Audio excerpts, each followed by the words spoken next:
Estamos de volta com o Jornal da Cidade, com Ana Ruth Dantas.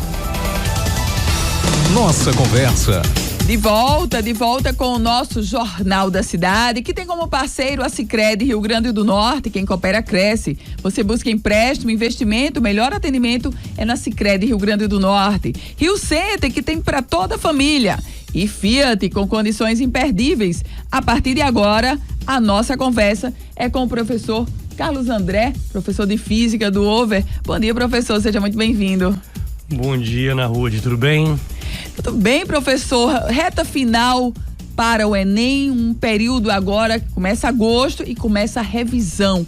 O que é que traz esse período agora, professor, essa reta final de 3 meses para o Enem? Olha, eu costumo bater muito nessa tecla que o Enem é uma prova muito mal dividida em comparação ao vestibular. Vamos pegar o nosso aqui, que era um vestibular muito elogiado, que era o da UFRN. Uma prova muito bem dividida, contemplava bem todos os assuntos. Só que o Enem não. Então, na revisão, você pega vários especialistas, né, nas suas respectivas disciplinas, que são capazes de prever com bastante precisão o que deve aparecer na prova daquele ano, né? Então, o nosso objetivo é facilitar a vida do aluno, gerar um atalho para o aluno. A revisão é isso, né? É muito comum que os alunos se preocupem com coisas do tipo: em fevereiro eu dominava a matéria tal, mas agora em agosto eu já não lembro direito. Isso é normal, eu bato muito nessa tecla. O cérebro humano, ele é programado para esquecer. O que você não estiver usando efetivamente, ele vai esquecer. Mas se de fato você aprendeu, em algum lugar lá no seu HD a informação está guardada. Então nós, professores, temos que tentar antecipar o que vai acontecer na prova e buscar esse conhecimento que talvez o próprio aluno acredite que perdeu, né? Então a revisão é muito importante por isso. Professor Carlos André, e a revisão? O aluno deve fazer para aquelas disciplinas que são afins ao curso que ele vai buscar ou para todas as disciplinas? Olha, a revisão eu costumo dizer que é um remédio, né? E se esse remédio não for bem escolhido, bem administrado, pode virar um veneno, né? Então, para alguns alunos, é necessário que a revisão seja de todas as matérias. Eu sei que eu estudei pouco ao longo do ano, não fui tão profissional quanto eu poderia ter sido, ou eu nem estudei, né? Um caso que acontece muito nesse momento do ano são alunos que estavam se formando num curso agora no primeiro semestre e no segundo vão tentar entrar na universidade de novo para um novo curso. Então esse pessoal não estudou para o Enem, né? Então, sem dúvida, é um público que merece, precisa fazer as 8 matérias. Outro caso importantíssimo, eu preciso de 140 questões para passar no curso que eu desejo. Fiz vários simulados ao longo do ano. Eu faço 115, 118, ou seja, eu estou razoavelmente distante do meu objetivo. Eu preciso subir mais de 20 questões. Dificilmente isso acontece naturalmente, então eu preciso buscar uma ferramenta que me dê essa subida, esse upgrade aí de 20 questões no pouco tempo que falta. Então é mais um motivo para se fazer 8 questões. As 8 matérias, melhor dizendo. Como você falou, há alunos que não precisam das 8. Meu problema é só matemática. Beleza, eu faço a revisão só de matemática. Um caso bastante comum, meu problema é só matemática, física e química, que é o terror da maioria das pessoas do planeta Terra, né? Então, o aluno vai lá e faz só matemática, física e química. Só história, pode fazer só história também. Então, cada um com base na sua estratégia, no seu acerto atual, no seu objetivo final, pode escolher de 1 a 8 matérias para conseguir a tão sonhada aprovação. Professor, e aquele aluno que de janeiro até agosto, até 2 de agosto, ele pegou carona, ou seja, ele estava leve e agora deu pânico geral porque ele se tocou que faltam 3 meses. Desespero, o que é que ele faz? O melhor caminho de todos é buscar uma revisão desse tipo. É um caso... E dá para compensar, professor, até o tempo de estudo dele em casa? Como é que ele se reorganiza, até do ponto de vista psicológico? Porque dá pânico. Olha, no nosso caso, eu inclusive cumpro esse papel sempre. A gente cria o horário de estudo para o aluno, essa conversa, esse tete a tete com nós professores é muito importante. Então é muito comum acabar minha aula e eu ficar mais tempo pós-aula conversando com os alunos, fazendo horário, cronograma, metas a serem cumpridas, até mesmo do que dando aula. Porque essa orientação faz toda a diferença no final. Então, não é só assistir aula, é importantíssimo montar uma boa estratégia e, por mais que pareça desesperador para um aluno, a gente que vive nesse mundo há muito tempo, né? Eu estou há 27 anos trabalhando com isso, muito mais tempo do que a maioria tem de idade, né? Então pode parecer que é um problema insolúvel para algum aluno, mas eu posso garantir que todo problema tem solução. Ao longo dos anos, vários alunos que entraram nessa turma dizendo que não estudaram nada durante o ano inteiro ou estudaram muito pouco, conseguiram passar em medicina, por exemplo, que é o curso mais concorrido de todos, e várias vezes a gente obteve um primeiro lugar nessa turma de revisão de agosto. Então acho que isso é a maior prova de todas, é uma prova experimental que é possível, tudo é possível para quem não desiste, né? Se desistir, aí não tem como, realmente fica impossível lograr êxito no final. Me chamou a atenção quando o senhor falou do terror do planeta Terra, matemática, física e química. Eu chamo de os 3 cavaleiros do apocalipse. Pois é, e o senhor comanda um desses cavalos, Isso. que é o física. Professor, como estudar para essas disciplinas e realmente são poucos os alunos que têm uma aptidão, que têm um gosto mesmo? É como desenvolver esse estudo para os 3 cavaleiros? Essa é a pergunta de $1 milhão, né? Hoje, acontece muito, existem muitos Instagrams, Faces, YouTubes ensinando o aluno a estudar. Então o cara fala, pô, descobri a fórmula mágica para você aprender matemática. Então a garotada se empolga, todo mundo vai lá, mas o que eu posso garantir a vocês, eu que trabalho com física e matemática há muito tempo, fui um bom aluno nessa disciplina, né? Eu sou natural tecnológica. O que eu posso dizer é, não existe fórmula mágica, tá? Se alguém tivesse inventado um comprimido que você toma e fica bom em matemática, esse cara seria mais rico que o Bill Gates, com certeza. O que eu posso dizer é que o caminho é exatamente o mesmo que eu segui e o mesmo que muitas pessoas seguiram antes da minha pessoa. Qual? Aula e principalmente exercícios. Tem que ter paciência, como a Ana falou, muita gente não tem uma aptidão natural para esse tipo de disciplina, mas eu posso dizer para vocês que a partir do momento que você começa a entender, o gosto ele vem na mesma proporção.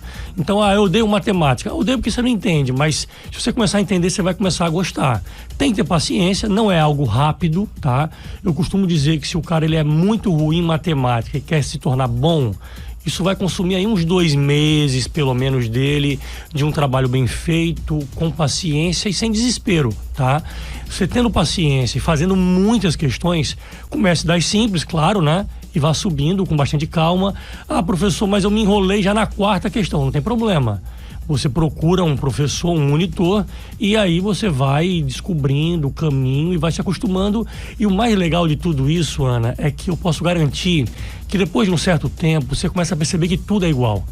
Pode mudar na questão o nome de Joãozinho para Pedrinho, para Marcelo, mas toda questão, ela existe, ela é a cópia de várias outras que já existiram.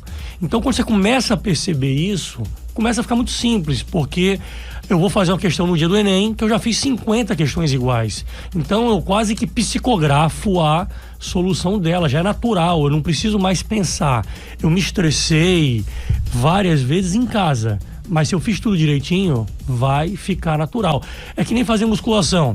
Por exemplo, o pessoal se emociona ou se assusta comigo, que sempre fui um aluno bom nas matérias de cálculo. Eu, inclusive, nunca errei nenhuma questão de matemática em nenhum concurso que eu fiz na minha vida. O maior orgulho que eu tenho é esse.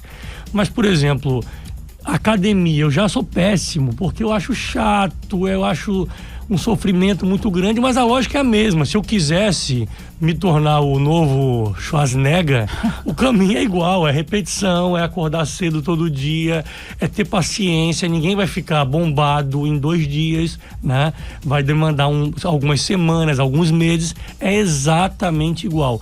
Então, às vezes eu vejo um aluno todo bombadinho ali, todo patolinha, e fala assim, pô, mas matemática eu não consigo. Meu amigo, é a mesma ideia. Se aprender matemática for tão importante para você aprender. Como ficar com esse corpo sarado que você tem, você vai aprender, porque o caminho é exatamente igual, que é o mesmo caminho em tudo na vida, né?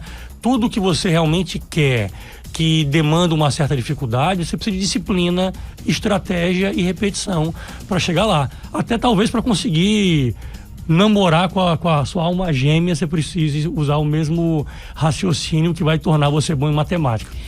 Professor Carlos André, e por falar em estratégia, qual estratégia que deve se usar no Enem? Digamos, o aluno de humanas, ele deve reforçar, por exemplo, estudo em física e matemática, porque normalmente humanas, quem está em humanas não gosta de física e matemática, seria um diferencial dele. O aluno que vai fazer um curso de tecnológica, por exemplo, deve reforçar redação, português, inglês, porque normalmente, ou seja, ele vai no ponto fraco dos concorrentes. Qual estratégia usar, professor? E aí, nessa reta final, onde dá tempo ainda? Essa é uma grande pergunta, é muito importante. Vou dar um exemplo aqui para ficar bem claro para todo mundo que a Ana perguntou. Aqui no Rio Grande do Norte, o aluno de humanas, ele tem um peso maior em relação a outros estados nas provas de humanas. Então, o óbvio seria o cara pensar o quê? Pô, se o peso é maior em história, geografia, filosofia e sociologia, eu vou dar 100% da minha carga nessas. Em geral, o cara de humana já não gosta das matérias de cálculo. As matérias que ele naturalmente gosta têm peso maior, então ele quer dar 100% de energia naquilo. Só que o problema é que para um aluno de humanas conseguir se diferenciar dos demais de humanas nessas matérias que todos de humanas são bons, é muito difícil.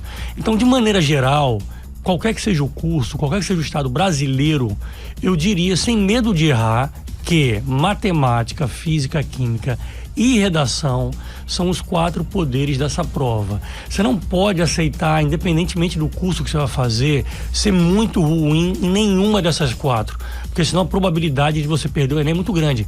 Principalmente, para não dizer que eu estou puxando a sardinha para o meu lado, matemática e redação. Por quê? Porque são matérias que qualquer mínima diferença muda completamente o resultado. Matemática diferentemente da redação, não tem a nota máxima fixa. O máximo dela, o 10 dela pode ser 940, o 10 pode ser 1000, e já aconteceu de um caso do 10 dela ser maior do que 10. Para quem não está nesse mundo, é até difícil entender o que eu estou falando, né? Mas se o cara fechasse toda a prova, se faz as 45 questões, já houve um ano que ele tirou mais do que 10. Que a gente chama de TRI, Teoria de Resposta ao Item. E normalmente, fazer as 45 vale 900 e pouco, que seria um 9,5 numa nota de colégio traduzindo. Então, essa prova ela é muito poderosa. Ninguém de nenhum curso pode assumir não ser razoável em matemática. Eu vou fazer direito e de 45 eu estou fazendo 15 questões. Eu não posso achar isso normal.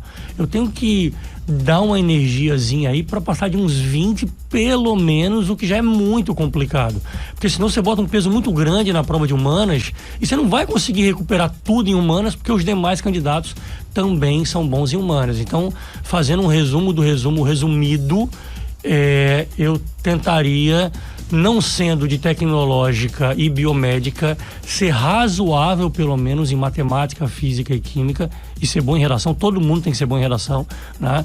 É só você olhar o Instagram 5 minutos que você vê como é importante ser bom em redação. O pessoal não sabe escrever, né? Isso é verdade. E pro é um pessoal, diferencial, né, professor? É um diferencial até para postar foto. E o pessoal de tecnológica e biomédica é mais do que obrigação, porque aí são matérias que você deveria ser bom. Professor Carlos André, normalmente os alunos eles buscam as provas dos Enems passados até como referencial de teste. Até onde isso é válido? Já que a preocupação, digamos, da equipe do Enem de mudar o estilo da prova, até que ponto é válido fazer as provas do Enem passado? Ana, você está inspirada hoje. Só pergunta boa. Tô quase contratando você para trabalhar com a gente lá no Over. Porque esses detalhes que você pergunta, eu bato muito na tecla que às vezes o cara é um especialista, sei lá, em geografia pro Enem, só que ele não entende o Enem. Ele sabe geografia, sabe dar aula de geografia, mas é mais do que isso. Você tem que entender a lógica para você passar. E essas perguntas são as grandes perguntas, eu costumo dizer que são as perguntas de $1 milhão. Mas, vamos lá. Me repita, para perder a linha. Para não perder a linha, os alunos normalmente costumam fazer as provas dos Enems passados para ter um referencial, mas até que ponto isso é válido, já que normalmente as provas devem mudar? Beleza. Eu costumo dizer que quase o que você acabou de perguntar, quase todo mundo faz. O cara acha que a grande ideia é resolver a prova dos Enems anteriores. E eu digo que não é uma boa ideia. Se caiu no Enem recentemente, 3, 4, 5 anos, dificilmente cairá novamente. Como eu disse no início da entrevista, o Enem é muito mal dividido. Então, se você pega uma prova recente de uma prova que é mal dividida, você tende a gastar energia à toa. Então, não sigam esse caminho, que é o caminho que a maioria faz. Existe um outro Enem que nem todo mundo conhece, chamado PPL. Esse Enem é o Enem aplicado nos presídios, tá? Ele é feito em outra data, normalmente em dezembro, e é aplicado nos presídios. Então tem o Enem da galera, esse que aparece na televisão o tempo todo, e tem o PPL. Uma grande dica aqui, hoje, dessa nossa conversa, é que vocês usem o PPL para resolver. O PPL, normalmente, ele é usado como teste para o próximo Enem. Então, tem questões que não caíram ainda no Enem e caem antes no PPL para ver como os presos, né, os privados de liberdade vão reagir naquela questão, para você fazer ajustes e colocar posteriormente no Enem, no grande Enem, no Enem que todo mundo conhece. Então essa é uma grande dica, tá? Você que está escutando aí, anota essa daí, porque já valeu a sua manhã. Resolver as provas do PPL. E aí sim você pode resolver todas se você quiser, mas evite gastar energia com as provas do Enem aberto, porque, como eu falei, se caiu recentemente, dificilmente vai cair na próxima prova.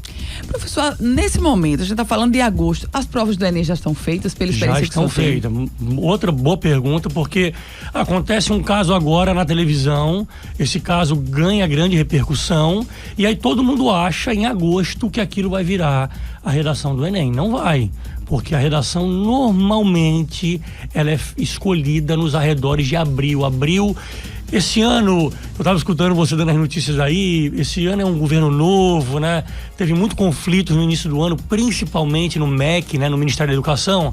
Então tudo mudou o ministro 3 vezes. Isso, né? Tudo foi um pouquinho atrasado em relação ao normal. Mas na pior das hipóteses, em maio já estava tudo fechado. Então, o tema já está escolhido, as questões já estão escolhidas. Então, se acontecer um fato novo agora, com certeza não vai ser contemplado pela prova.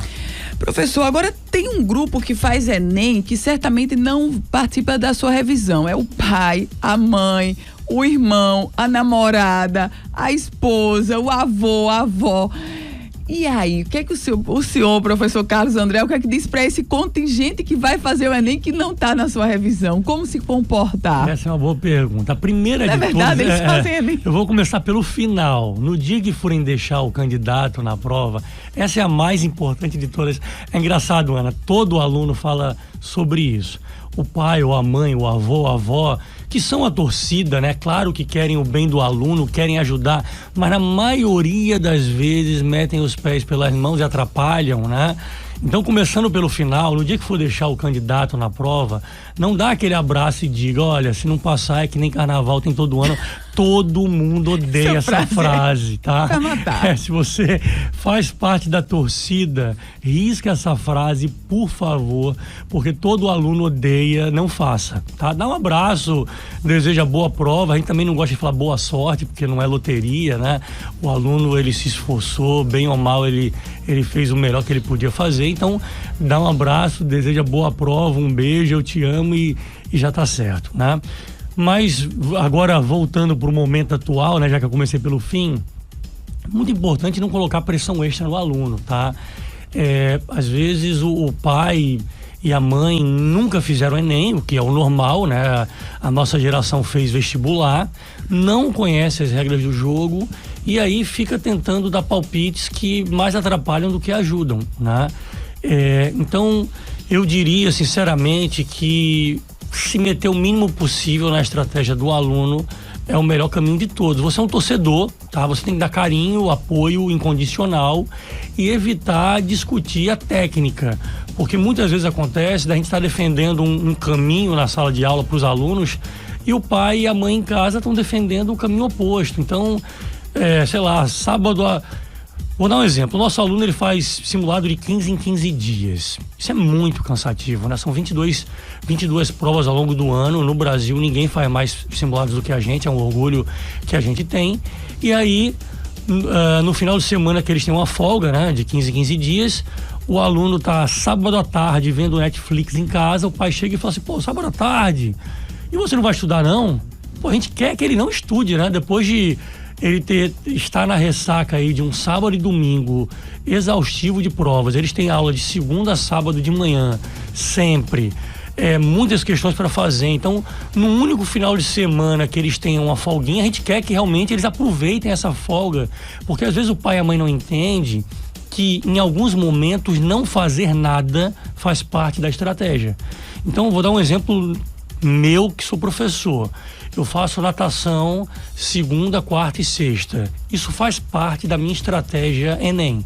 Em algum momento da minha vida, eu já não nadava, sei lá, 15 anos, e eu comecei a perceber que eu estava chegando no final do ano muito estourado, muito estressado, e eu tinha que encontrar uma válvula de escape e eu resolvi voltar a nadar. E desde então, meu rendimento voltou ao normal, subiu até. Ou seja, a natação faz parte da minha estratégia Enem. Assim como a maioria dos alunos deveriam ter, em algum momento da semana, aquele momento de namorar, de assistir filme, de ir para academia, fazer uma caminhada. Tem um estudo da USP, por exemplo, que mostra que, colocando alunos para caminhar 2 vezes por semana, 40 minutos, era possível aumentar o acerto deles em 10%. 10% é muita coisa. Então, o pai e a mãe precisam entender isso daí. Na dúvida do que falar, vai na escola, conversa com o professor do seu filho, com o coordenador, com o diretor, que são pessoas que são técnicas do assunto, para te orientar. Eu falo isso, não falo, isso é normal, mas evita tirar conclusões da própria cabeça para não prejudicar. Professor Carlos André, muito obrigada, professor, por sua entrevista aqui. Tantas dicas que são valiosas para os nossos ouvintes e, sobretudo, para quem vai fazer o Enem. Muito obrigado. Ótimo dia. Muito obrigado. Bom dia para você e para todos os ouvintes. Obrigada, professor Carlos André. Notícia do momento.